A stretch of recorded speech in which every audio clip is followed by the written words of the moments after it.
If you are what you say you are, a superstar, then have no fear. The camera's here and the microphones, and they wanna know. You got? I'll ask you the standard question. You know? Standard question. I think it's a fake. You think it's fake? What's that? Is that fake? Huh? What the hell's wrong with you? That's open hand slap, huh? You think it's fake? Huh?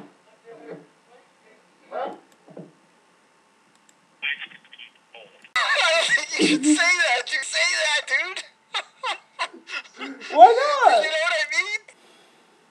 All of our agents are currently busy. All right, here we are, fellas. Put on your bow ties. Strap up your little tuxedo, because we're going out tonight. We're going out of the town. We're doing something really special.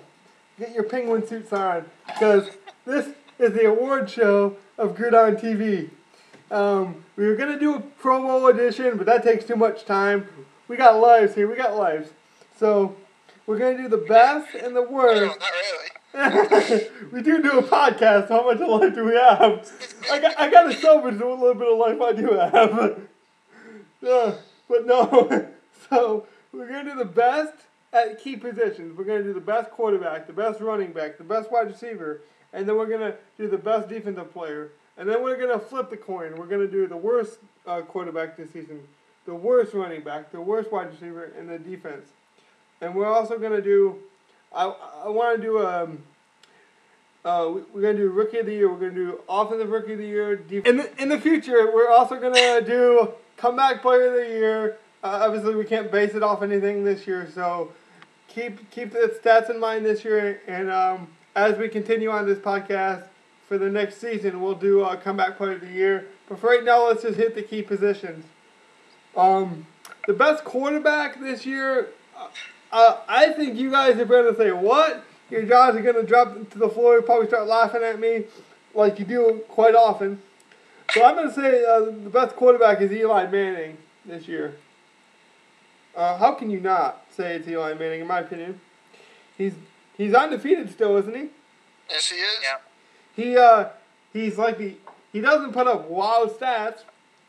Hakeem Nicks is catching touchdown passes for him. He's very efficient. I think that's the number one thing for me. I don't have the stats in front of me, so I mean I'm not doing this on stats just because I'm not a big stats guy. So before you say, whoa, my guy had a bazillion stats, and you're saying Eli Manning, but Eli Manning to me deserves it. I looked at some of the game stats, not his numbers. He's very efficient in the way he manages the game, and he's undefeated. He's the best team in the league. It's Eli Manning to me. Yeah, I would have to agree with you. He's throwing for 66 completion percentage. He's at 2,500 yards passing, 23 touchdowns, only 11 interceptions, and he's undefeated. You really can't go much more against him, and what else can you do? I mean, I think he's done everything he possibly can do this year. Okay, someone's got to disagree. Alex, you agree with Eli Manning?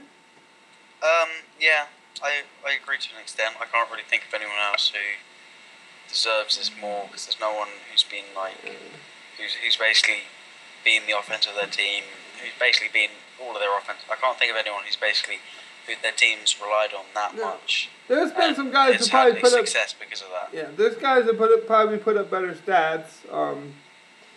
But they've also thrown interceptions, and those interceptions have lost games. So to me, it's Eli Manning. I think we're pretty much consensus on that. Alex, of course, he plays the more political role, and but he's saying Eli Manning too. Stocks is saying Eli. I'm saying Eli. Let's move on to running back. The best running back in the game in Gridiron. That one's tougher. So I'm going to toss this one over to Stocks. He's going to start us off. It's a toss-up between McFadden and Peterson. Looking over the stats, McFadden's carried it for 2,000 yards, 18 touchdowns. Yep. Peterson is at 1,800 yards for 14 touchdowns. Comparing the two teams' offensive lines, they're somewhat comparable. Offenses are somewhat comparable, not really great, so they both have to carry their team. The better team right now on record is the Raiders, so the toss-up would have to go to McFadden.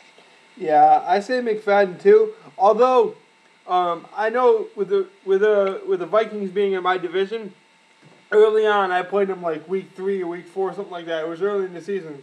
He was not using McFadden as a feature back really. He wasn't, in my opinion, he wasn't running enough with him. He wasn't exploiting his talents quite to the degree. In the last 3 or 4 games, he's really caught on how to use Adrian Peterson, and AP's been breaking a lot of tackles. So AP kind of came on late, and McFadden's kind of dying, because if you remember, guys, McFadden was really burning it early in the season. He's kind of let off the gas a little bit.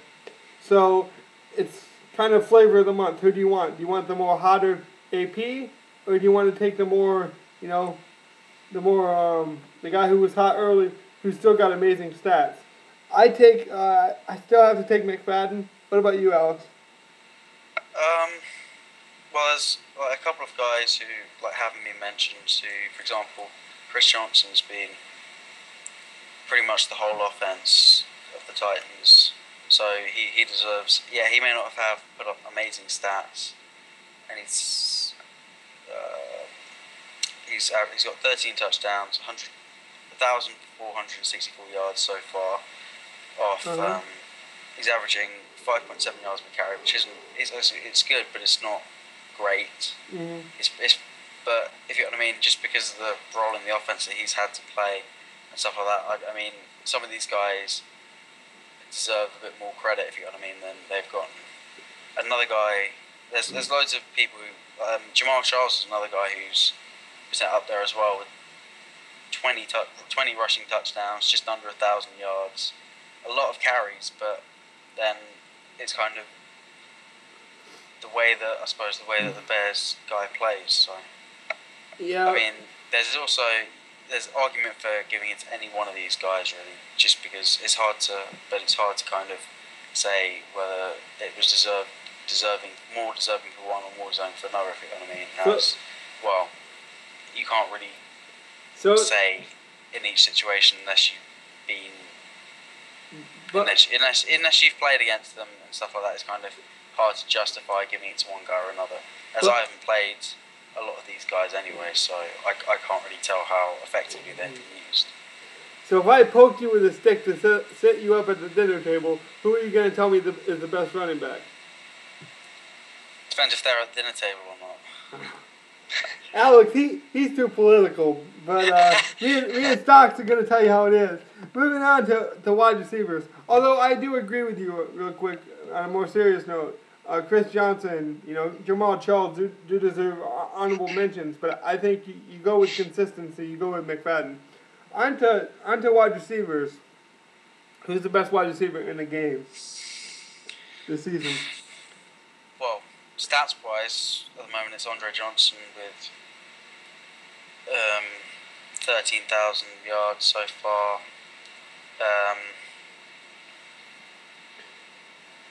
10 touchdowns, averaging 17 yards per reception. 8 touchdowns, averaging 28.5 yards per reception, which is, crazy stats really.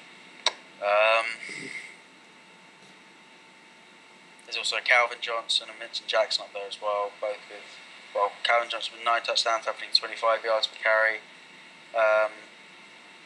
So there's loads of potential, receivers, but I think, although his stats may not have been great, Hakeem Nicks deserves to be mentioned highly up there as well, purely because, in the same argument as the Eli Manning one. Well, I look at the receptions each receiver's got versus the yardage versus the touchdowns. Because if a guy's getting 50 touches and only has 7 touchdowns and not a bunch of yards, but then you look at a guy who's not been thrown to a lot, but when he's thrown to, his average is very high. That to me, is important as the best wide receiver. But I think it's between Kelvin Johnson and Hakeem Nicks. And before I give my answer, I'll keep you guessing a little bit. I'll go to Stocks and see what he's thinking. Looking it over, I would have to actually give it in between Andre Johnson and Larry Fitzgerald. The reason why I bring up Larry Fitzgerald is the quarterback that's throwing it to him. Fitzgerald has 62 catches, 1,100 yards reception, 18 yards an average, and 9 touchdowns. He doesn't have the best quarterback throwing to him. He's pretty much locked down on the best cornerback every game. Andre Johnson, on the other hand, is just a beast and a freak. So I would probably, think about the other wide receivers that he's got on the other side of him. So that kind of relieves some of the pressure, because it's kind of like it could easily throw it to him, or because I think he's also got Terrell Owens, TJ Schmazada, etc., etc. Yeah, exactly. So when you look at Larry Fitzgerald, he's the only guy. So you pretty much, he's going to get the best of him. So I would have to give it to Andre Johnson, but a close second would be Fitzgerald. I give it to Hakeem Nicks, followed under my boy Kelvin Johnson, just because Matthew Stafford's looked horrible. I've been down in a lot of games, so I've been having to throw the ball quite a bit. So people know I'm going to Kelvin Johnson. I have to go to Kelvin Johnson because I'm so down, and he's still got amazing stats. And may I add, he's got 1 rushing touchdown for 48 yards. So in that case, I'll give it to Mike Thomas with 32 receptions, 706 yards, 22.1 average, and 8 touchdowns. So But I do give it to Hakeem Nicks. If we're gonna praise Eli Manning, you gotta praise the other side of the coin. But I do agree with Fitzgerald. He doesn't have the best quarterback throwing to him, like Stock says. I mean, look at Kevin Cobb. He sounds like a farmer that should be picking. Corn cob. He should be picking potatoes and picking corn. I don't know, but he's picking potatoes. Sure. Ever had corn and potatoes? It's the best combo, man. Anyways, I don't know what they eat in the UK, so we're just gonna go on with the next conversation here. The best. Well, also, I want to give a slight. You mentioned some honorable mentions in the running back, so we might also just keep the theme going. Mention some honorable mentions in the wide receiver. I would also give the tight end from the Patriots, Hernandez. No. More than an honorable mention, yeah, with the amount of the receptions he's had. Yeah, he's been more of a wide receiver than a tight end, in my opinion, when you look at his stats. So definitely an honorable mention. Maybe even considered maybe one of the best receivers, but I think we all kind of voiced our opinion on that. So moving on to the best defensive player. Specifically?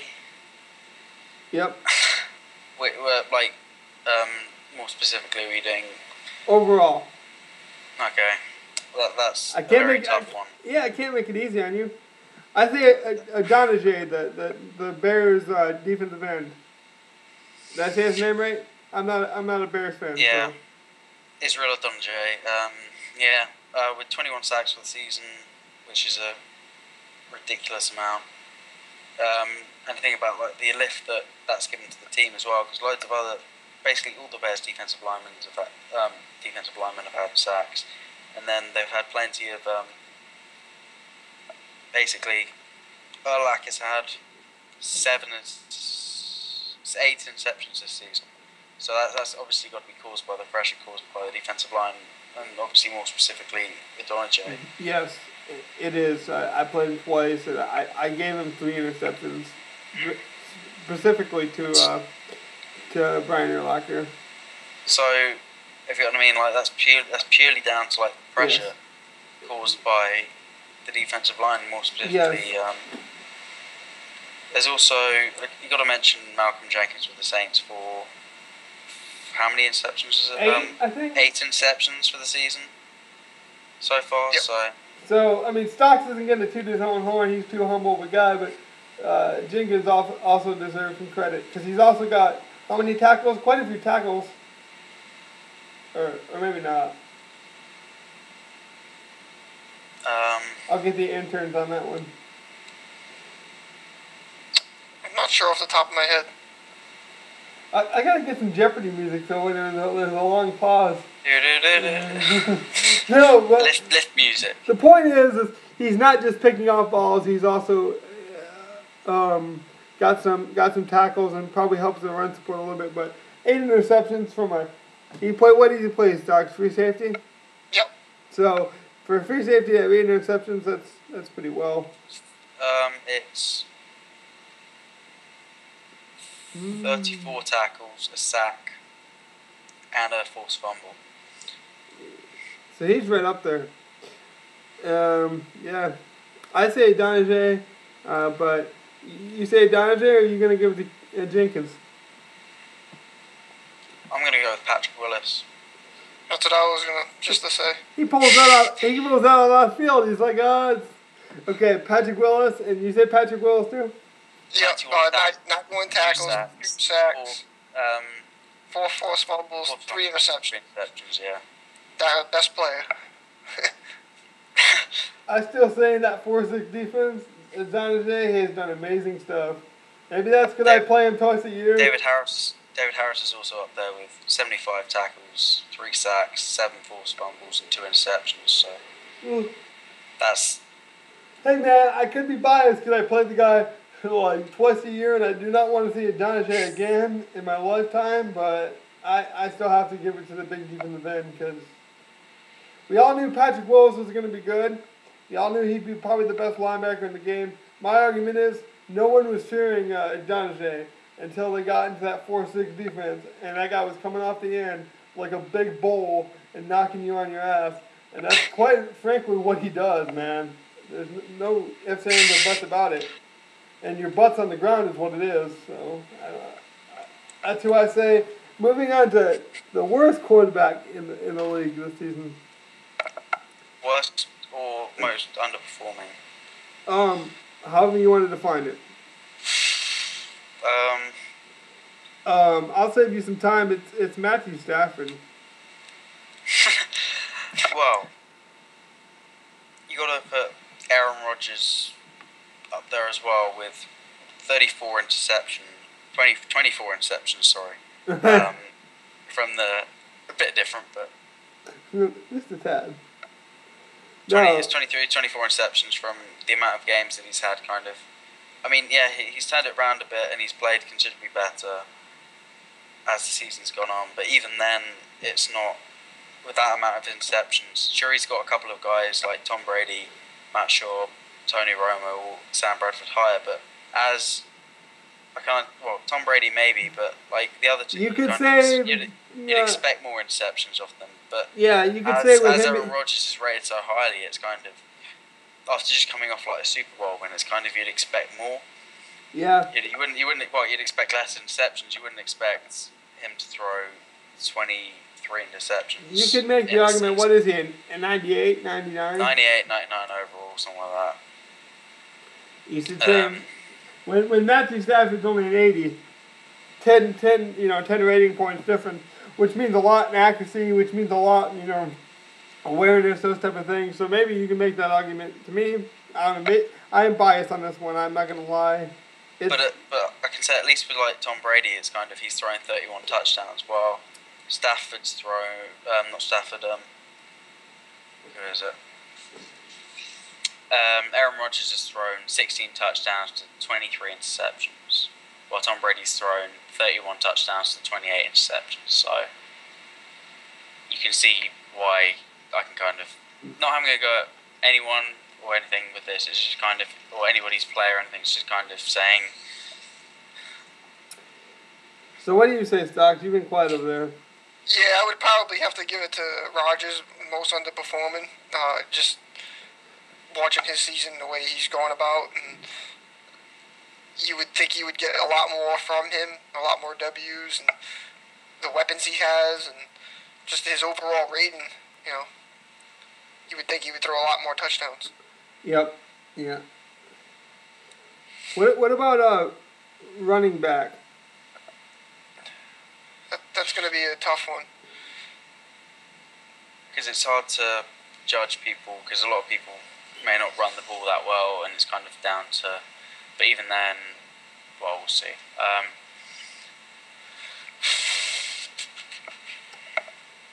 Yeah, that. I mean, that's a tough question because we can't just judge it on touchdowns or yards because a lot of people have a running back by committee.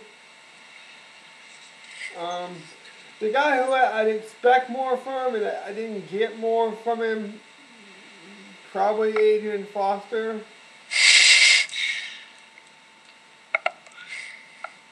I mean, I'd have to say probably Maurice Jones-Drew, but that's kind of the fact that there haven't been that many running lanes because people have been stacking the run, I think, against me. So it's hard to judge when people kind of expect you to be running the ball. When you do run the ball, it's harder to run it, obviously. My problem is I've had some interceptions, and then I've been down in games and had to throw. And You've had to pass. Yeah, you've had to pass. You haven't had the chance to. Yeah, so maybe, but I don't know. What do you say, Stock? You're going to be the deciding factor. You're going to kind of love this out here. Well, yeah, I'm going to go out on a different boat. I'm just looking at yards per carry, and it would be probably Michael Turner. Yeah. Yeah. At 3.4 and only 3 touchdowns. He's really he's a bell horse. Kyle. He can carry your team. He's a mower. So 3.4 yards and only 3 touchdowns would be a disappointment. He's a motorboat back. I don't have the drop. Sorry. Yeah, I'll get it for you. Don't worry. Technology, man. I can wiggle it in there. So we'll come back. We'll finish this out. We'll talk a little bit more. We'll be right back.